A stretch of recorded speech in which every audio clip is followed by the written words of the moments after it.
अच्छा सर, भिवानी में जो मनीषा हत्याकांड है, उस मामले में पुलिस एसपी को और 5 अन्य पुलिसकर्मियों को जो है सस्पेंड किया है।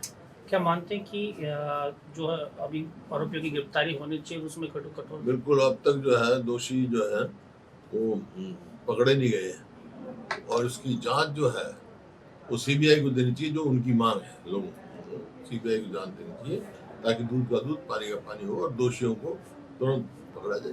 कई दिन हो गए। वहीं दूसरी तरफ मुख्यमंत्री ये कह रहे हैं कि बदमाश सुधर जाओ नहीं तो बुलडोजर चलवा देंगे। तो अब तक क्या कर रहे थे? 11 साल हो गए इन बदमाश का तो राज है। मतलब जिस प्रकार से कानून व्यवस्था बिल्कुल चरमरा गई है और बदमाशी जो है अपनी बदमाशी चला रहे हैं। ऐसा प्रतीत होता हरियाणा में सरकार ही नहीं है। गुरुग्राम में भी रोज देख लो, रोज कोई ना कोई ऐसा रोज कहीं बैंक में लूट रहा है, कहीं लूट है, कहीं कुछ है, कहीं कुछ है, कहीं रोज। जींद में भी फायरिंग हुई है सर, जींद में भी फायरिंग हुई है। 2 लड़कियां हैं 10 साल की और 13 साल की, उनको गोली लगी है। हाँ, वही मैं कहता हूँ, ऐसा प्रतीत होता है कानून व्यवस्था जो है सरकार के उससे बाहर हो गई और कोई ध्यान नहीं है सरकार का। सर कल गृह मंत्रालय मुख्यमंत्री के पास है, उसके बावजूद भी ऐसी स्थिति सर, क्योंकि सीआईडी भी होती है, बहुत सारी एजेंसी ऐसी होती है जिस तरह से प्रदेश में चल रहा है। देखिए, व्यक्ति की बात नहीं, लेकिन सरकार जो है, सरकार बिल्कुल निष्क्रिय सरकार है और विफल सरकार है। ये कानून व्यवस्था सबसे पहली प्रायोरिटी होती है। इसी वास्ते तो बहुत सारी इंडस्ट्री प्लान कर गई, इन्वेस्टमेंट नहीं आ रही।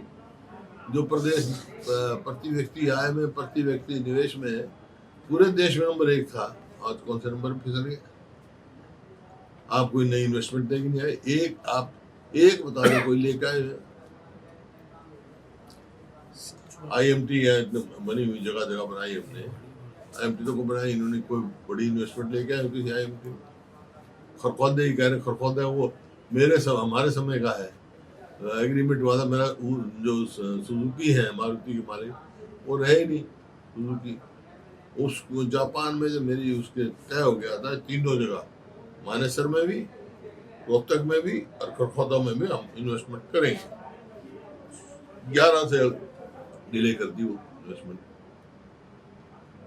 सर कल चुनाव आयोग ने प्रेस कॉन्फ्रेंस की थी और राहुल गांधी को ये बोला है या तो 7 दिन में हलफनामा दें और नहीं या फिर देश से माफी मांगे। चुनाव आयोग तो एक किस्म से बीजेपी का सहयोगी बन गया। मैंने कहा था हरियाणा के जो चुनाव आयुक्त हैं उनका भी बयान आया था एक बार, एफिडेविट दे।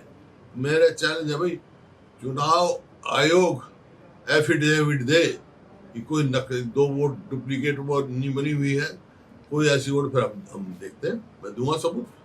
पहले एफिडेविट दे सरकार, चुनाव आयोग का माने हमारे कोई गड़बड़ी नहीं है। फिर मैं दिखाऊंगा एक घर में 400 वोट बनी हुई है, हाउस नंबर 0 पर इतना धांधली हुई है, सबको मालूम है। अब राहुल गांधी जो है सब लोगों की आवाज उठा रहे हैं। अच्छा सर, दीपेंद्र सिंह हुड्डा ये कह रहे हैं कि हरियाणा में भी ऐसा ही हुआ है और जल्द ही इसका पर्दाफाश होगा। मैं बता रहा हूँ, जो वोट लिस्ट में भी जिस प्रकार की हुई है, अभी बहुत सारे केसेस हमारे पास आ रहे हैं, जब भी तो एफिडेविट मांग रहे हैं उनका। चुनाव आयोग जो हमारे मतलब नेता का एफिडेविट मांग रहे हैं, पहले वो खुद तो एफिडेविट दे कि कोई गड़बड़ी नहीं है वोटर लिस्ट में। सर चुनाव आयोग ने पली दी कि पंचायतों में हाउस नंबर नहीं होते, इस वजह से वोटिंग लिस्ट में 0 आ जाता है, जिस वजह से दिक्कत हो। मैं शहर की बात कर रहा हूँ। और ये क्या मतलब हुआ? 0 क्यों आता भाई? और एक में 400 वोट मिल जाएगी। खैर ऐसे बहुत सारे उदाहरण है।